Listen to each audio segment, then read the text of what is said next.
Sydney, l'un des plus beaux paysages urbains du réveillon de la nouvelle année, suffoque et la ligne d'horizon des villes côtières est teintée d'un rouge apocalyptique. Ce sont les effets des températures records et de la fumée en provenance des près de 200 feux qui ravagent le sud-est de l'Australie. Ces pompiers en sous-effectif s'enfoncent dans le brasier avant qu'il ne les encercle. Nous sommes étirés à travers toute la Nouvelle-Galles du Sud.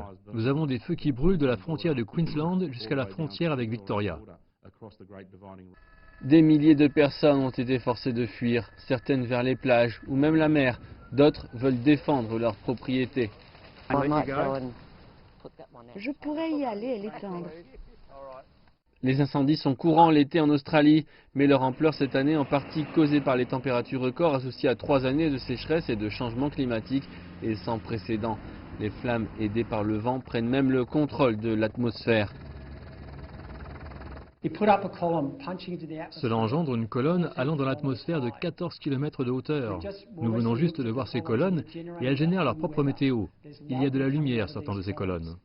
Alors que le maire de Sydney a été critiqué pour avoir maintenu les célébrations du réveillon de la nouvelle année, car elles avaient déjà été budgétisées, la réelle pression est sur le Premier ministre Scott Morrison, condamné lui pour être parti en vacances alors que les feux font rage, et pour insister maintenant sur le fait qu'il n'y aura pas de hausse du budget destiné à la réduction du changement climatique pour l'un des plus grands pollueurs du monde.